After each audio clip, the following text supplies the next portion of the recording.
Eh bien bonjour mes amis, je suis très heureuse de vous retrouver pour votre tirage général. Alors ceux qui me découvrent, soyez les bienvenus, cette chaîne est bien évidemment la vôtre. Qu'est-ce que je vais vous dire mes amis Gémeaux, si ce n'est que vous avez une arcane majeure qui est la Lune, vous avez de la coupe, donc des émotions, il y a de la réflexion, beaucoup, même de l'épuisement intellectuel, il y a du denier, il y a du feu, donc il y a un peu tous les éléments, mais ce que l'on voit, ce que je vois, donc ce qui semble être général pour vous sur ce mois, c'est l'idée de grande fatigue, peut-être même d'un énorme épuisement, la nécessité peut-être de se lever là où vous êtes en sécurité, et à mon avis, on va partir sur un recentrage vers soi et vers une énergie de puissance, une personne autour de vous qui apparemment est extrêmement puissante, féminine probablement, de feu, et qui semble reprendre les choses en main. Allez, on y va, je vous explique tout ça immédiatement. L'énergie qui va circuler, c'est que vous allez avoir ce sentiment de faire des sacrifices. Vous sacrifiez une situation, soit vous quittez, soit vous êtes trahi, soit vous donnez de votre personne pour quelque chose qui n'a plus lieu d'être ou qui ne peut être, mais en attendant, vous avez clairement conscience de ce qui se trame autour de vous, de ce que ça implique et de ce que vous allez donner de votre personne. Donc là, ça peut être qu'un sentiment, ça peut être aussi une réalité. La 10 d'épée, elle dit qu'on perd une bataille, qu'on est fatigué, qu'on a trop donné, c'est le burn-out intellectuel, c'est l'épuisement.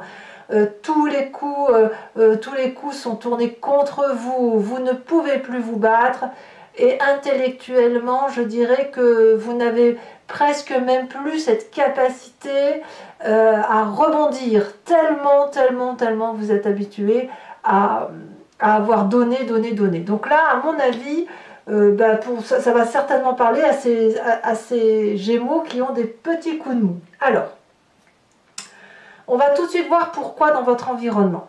Dans votre environnement favorable, aussi curieux que ce soit, vous avez la 9 d'épée. Il y a une surcharge de responsabilité que vous fuyez.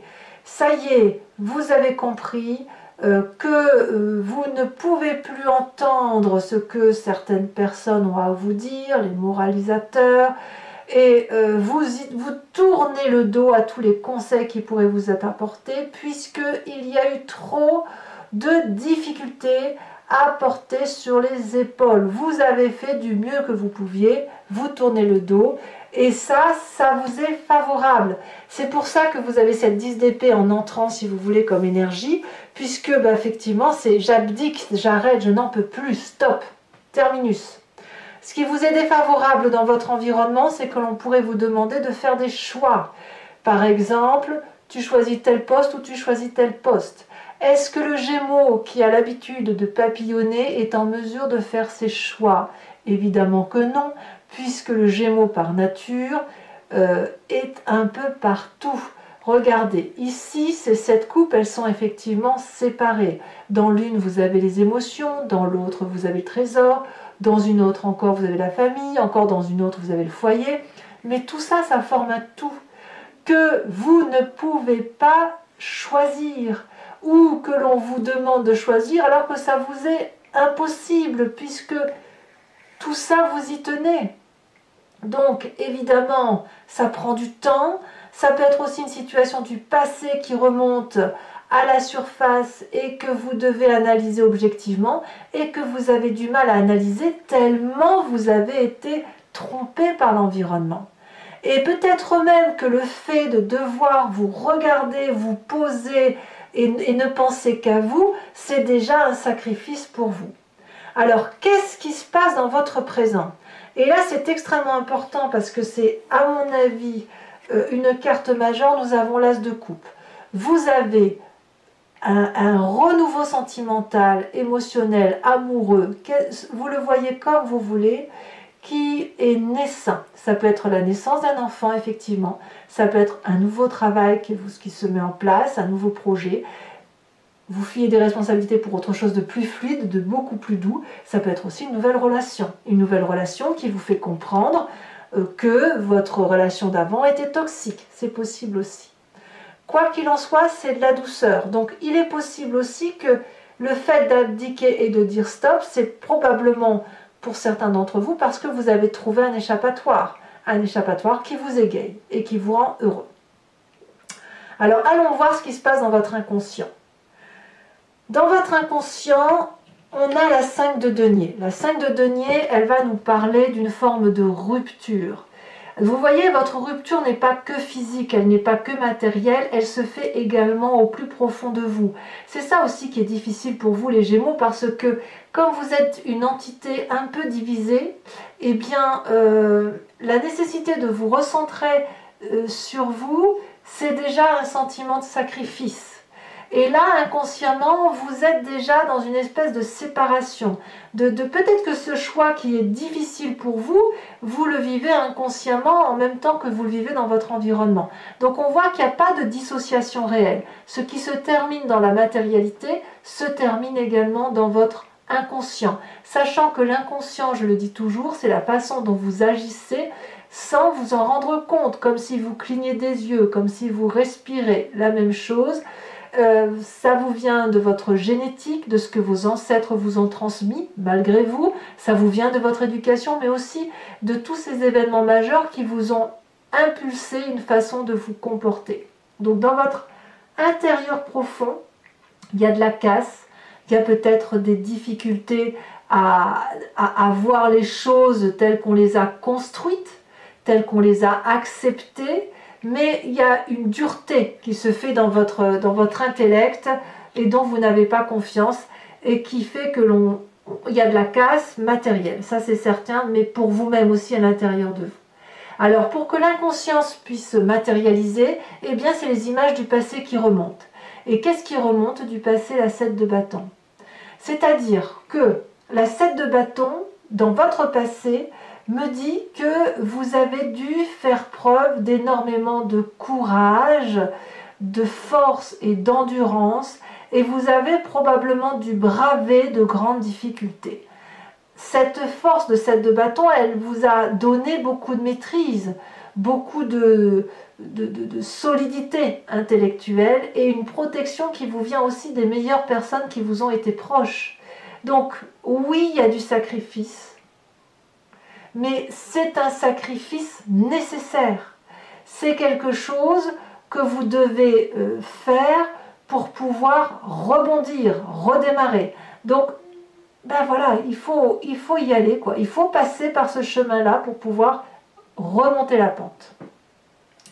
Que me dit votre avenir proche? Eh bien, l'avenir proche vous parle de la Lune. Pour vous, vous ne savez plus où donner de la tête. Vous avez l'impression que vous allez avoir l'impression très rapidement que vous ne contrôlez plus votre vie, tellement ça ne se disperse pas comme ça a l'habitude de se disperser, ou à l'inverse, si vous avez l'impression d'être une entité pleine et entière, bah vous avez l'impression que ça se disperse. Vous ne savez pas si vous devez écouter votre voisin, votre ami, votre parent, j'en sais rien. Vous ne savez pas si vous devez dormir, rester éveillé. Vous ne savez pas si vous faites des rêves prémonitoires. Vous avez l'impression que ce sont les gens qui décident pour vous, qu'il y a des forces extérieures à vous. Voilà, c'est ça qui risque d'arriver dans un avenir proche, mais ça me semble un peu inéluctable, puisqu'effectivement avec la 10 d'épée, la 9 d'épée, plus la carte du sacrifice, on vous en rajoute plein les épaules, là, donc c'est un peu compliqué. Ceci dit, comme je vous disais, votre passé qui revient à la surface, c'est le côté conquérant, le côté maîtrise de soi, c'est du feu. Et puis dans votre état d'esprit, eh bien ça se manifeste, hein, ce passé, puisqu'on a la vallée d'épée. Donc vous êtes vaillant, vous y croyez à votre rêve, vous imaginez probablement de très jolies choses qui ne demandent qu'à se manifester, vous avez probablement une protection autour de vous qui vous invite à aller vers cet imaginaire qui ne demande qu'à vivre, et en même temps, ce que vous ne voyez pas, c'est qu'il y a un petit dragon qui peut être quelqu'un de jaloux qui brûle ce parchemin. Alors, soit c'est vous qui avez raison, soit c'est cette autre qui a raison. La vallée d'épée, elle va nous demander d'observer. Elle nous invite à observer. Et c'est ce que vous faites, hein. Vous allez observer sur ce mois de mars. Par contre, attention à ne pas avoir des problèmes de vision, en ce sens que vous pourriez voir quelque chose qui n'est pas, ou vous pourriez interpréter quelque chose qui n'est pas. Il n'empêche que la vallée d'épée, elle nous invite à observer pour aller vers quelque chose de plus beau. Donc vous avez littéralement envie de retrouver la force du passé pour revenir à un rêve magnifique et bienveillant, sachant que dans votre présent, il y a beaucoup d'amour. Alors, quelle va être l'influence de vos amis et de votre famille? C'est la 7 de denier qui va vous inviter peut-être à de la patience, à prendre votre temps, à vous reposer, à vous recentrer, à vous canaliser. La 7 de denier nous explique qu'il faut laisser la graine germer, la graine pousser, et puis après on la met en pleine terre. Certaines graines ne peuvent pas être plantées en pleine terre, il faut prendre son temps. Et ici, quand on voit ce serpent, ce dragon qui est enroulé, endormi avec ses bébés dragons, ce serpent peut sortir, il peut profiter du soleil, mais ça n'est pas le moment. Ça n'est pas le moment de penser, si vous voulez, que cet amour-là qui semble naissant, si c'est de l'amour, ou à moins que ce soit un nouveau projet, on vous demande de l'observer, de l'analyser. Parce que quand on a des énergies un peu de fatigue, comme vous avez là, on pourrait prendre de mauvaises décisions parce qu'on a des pensées qui sont justement erronées, une réalité qui est un peu distordue dans l'espace-temps. Alors, les conséquences de vos actions et de vos pensées sur vous-même est assez favorable parce qu'on a la 4 de bâton. Vous allez littéralement vous concentrer sur vous-même et je pense que vous avez raison. La 4 de bâton nous dit que c'est le foyer. Le foyer peut être la maison, ce que vous vivez avec vos enfants, vos parents, votre mari, votre femme, ce que sais-je. C'est l'endroit où on est en sécurité. C'est aussi votre foyer intérieur, votre imaginaire à vous, la façon dont vous appréhendez les choses. Ça tape peut-être pas de mine comme ça, on voit que c'est un château qui est construit dans les rochers. Bon, il y a une jolie vue, mais bon, c'est toujours nuageux, mais on s'en fiche. C'est votre foyer à vous. C'est là où vous êtes en sécurité. Donc sur la fin mars, on se met en sécurité, ça c'est sûr. Et conséquence de vos actions et de vos pensées sur l'environnement, on a cette magnifique reine de bâton. La reine de bâton va traduire, au même titre que votre passé, le signe du feu, le bélier, le lion, le sagittaire, la puissance d'action. C'est la personne qui agit, qui maîtrise, qui est opulente, qui sait ce qu'elle fait. La reine de bâton, elle contrôle son histoire, elle a vécu suffisamment sagement et c'est celle qui est généreuse. Donc, allez vous appuyer, c'est malheureux à dire, mais sur cette reine de bâton que vous connaissez dans votre environnement, parce que c'est elle qui va avoir la clé pour vous redonner, si vous voulez, de l'énergie positive, pour de redémarrer et aller vers votre mois à vous. N'oublions pas que vous, c'est quand même le mois de mai et juin. Et là, si vous êtes un peu fatigué, bon, rassurez-vous, tout le monde est fatigué, mais apparemment, il y a une femme d'opulence généreuse qui va vous apprendre à vous remettre en selle, probablement, qui peut aussi vous aider, vous réconforter et vous dire qu'il y a de la générosité partout autour de vous. Il suffit de regarder au bon endroit. Voilà, mes amis Gémeaux. Ce tirage fait, je vais le compléter avec le tarot des 78 portes. Donc pour ceux qui ne me connaissent pas, voilà comment ça se traduit. Donc je recouvre le jeu et je fais l'approfondissement sur Vimeo. Si vous êtes intéressé par cette lecture, il vous suffit de cliquer sur le lien que vous aurez en description. Vous serez renvoyé sur la chaîne en question et notamment sur la playlist de votre signe. Vous choisissez location pour l'accès à cette unique vidéo approfondie ou alors sur l'abonnement pour avoir accès à toutes vos vidéos émotionnelles et générales. L'abonnement se renouvelle tous les mois, bien sûr, mais vous êtes libre de l'annuler à chaque instant et de ne rester que sur une location, de ne rien prendre du tout si ça ne résonne pas en vous ou si vous n'avez tout simplement pas envie de continuer. Allez, c'est parti et on va voir comment ça s'articule tout ça. Alors sur Vimeo, je peux aussi rajouter des cartes et puis sachez que cet approfondissement parfois permet d'avoir des précisions, mais aussi quelquefois de changer un peu la lecture des cartes si jamais effectivement tout ne résonne pas en vous et s'il y a lieu d'avoir des précisions tout simplement. Allez, pour mes amis Gémeaux. Qu'est-ce qu'on a sur cette 10 d'épée?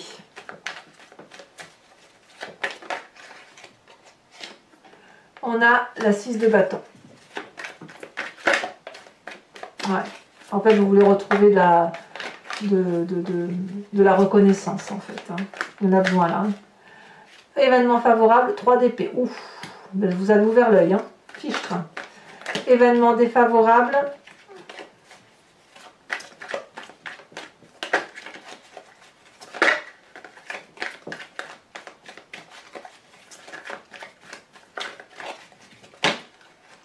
Ça veut sauter, ça veut parler. Ah bah ça va parler. Je vous les mets à 2. As d'épée et 4 d'épée. As de denier, pardon, et 4 d'épée. Votre présent.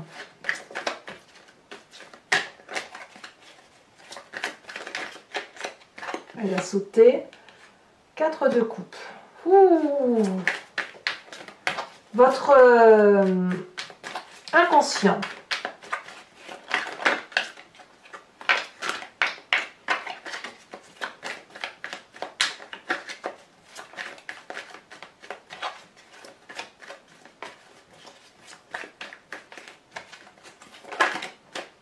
Cinq de denier, ouais.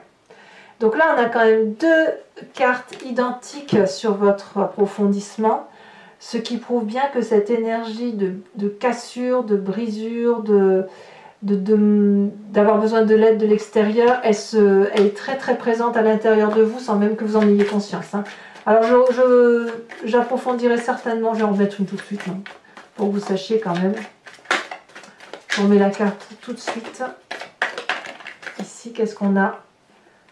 La 8 de denier. Vous risquez d'avoir besoin de revenir aux sources. Hein. Ouais, pour vous réénergiser, il va falloir revenir à la base. Hein. Votre passé, on a la papesse avec la 7 de bâton. Oui, bien sûr, vous ne manquez pas d'imagination, ça c'est sûr. Votre futur avec la... Eh ben, on a la justice et la lune. Je comprends. Votre inconscient, votre état d'esprit, donc là vous avez conscience, valet d'épée et 2 de coupe. Ça ne me surprend pas, hein, parce que quand dans votre présent vous avez cette nouvelle émotion, il se peut que dans votre état d'esprit vous avez envie de partager quelque chose de doux. Hein.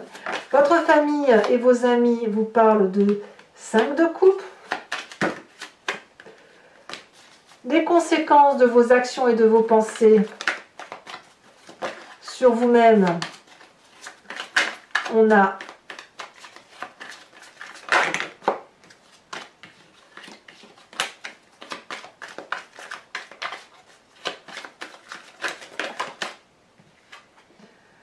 la vallée de coupe. En fait, vous ne vous démontez pas. Hein, et sur la reine de bâton qui est l'influence extérieure, la 4 de bâton. Donc vous voyez, 4 de bâton ici, des deux côtés. Tout va être centré sur cette femme, cette énergie féminine du moins qui semble très très puissante et qui va probablement vous aider. Alors, il se peut aussi que vous ayez ce feu-là en vous, hein, que vous ayez... Je remets une carte de l'oracle bleu. On a la loi. Eh oui. Aïe, aïe, aïe, aïe, aïe, aïe. Bon. C'est pas forcément du mauvais. Toujours pour ceux qui me suivent sur Vimeo, je vous invite à réfléchir à une question précise, alors plus ou moins précise, et je vais y répondre avec le grand jeu de Mademoiselle Lenormand, sachant que votre question ne doit pas attendre une réponse oui-non. Ce ne sera pas ça, ce n'est pas ce jeu-là qui permet de répondre comme ça, mais plutôt, qu'est-ce qui va m'arriver si j'emprunte tel ou tel chemin de vie? C'est ça, pour avoir une vision un peu plus éclairée.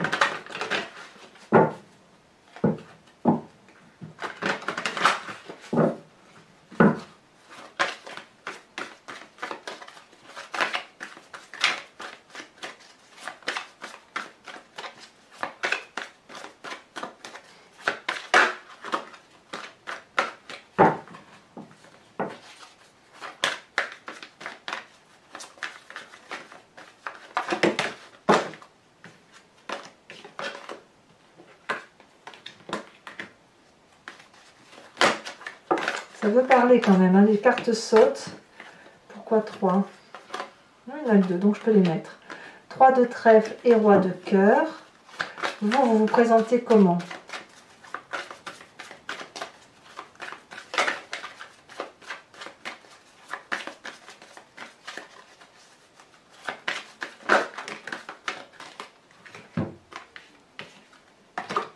peux pas en prendre deux, hein. Je suis désolée, il m'en faut qu'une seule.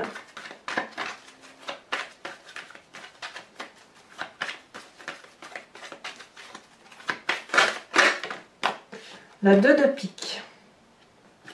Et enfin les deux prochaines cartes. Il y en a 3. Pourquoi elles sautent par 3 chez vous là cette fois-ci? C'est curieux ça.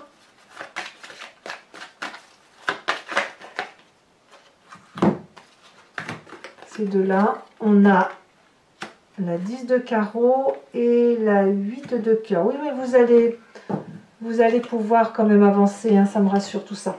Allez, toujours pour ceux qui me suivent sur Vimeo, je vais vous tirer une carte de l'oracle des druides, où il consiste en fait à se rapprocher d'un animal totem qui véhicule une énergie, une puissance, un aspect qui a été, si vous voulez, expliqué par les humains. Par exemple, le cerf, on lui a apporté une espèce de force. Eh bien, l'idée, si vous voulez, c'est de s'inspirer de cet animal-là, revenir à cette genèse que l'on a en nous, puisque c'est nous qui avons décrit l'animal, mais s'en inspirer pour avancer et pour traverser tous les défis du mois qui va s'annoncer. Les défis et les joies, bien évidemment.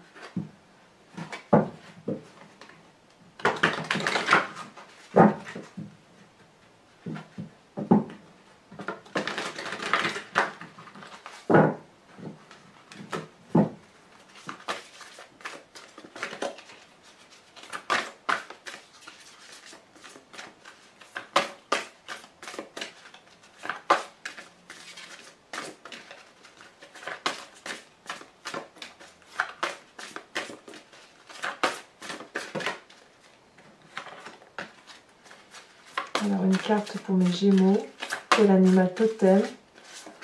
On vous invite à vous inspirer du serpent. Ah bah oui. Voilà mes amis Gémeaux, n'hésitez pas à vous abonner, à commenter, à liker, à partager.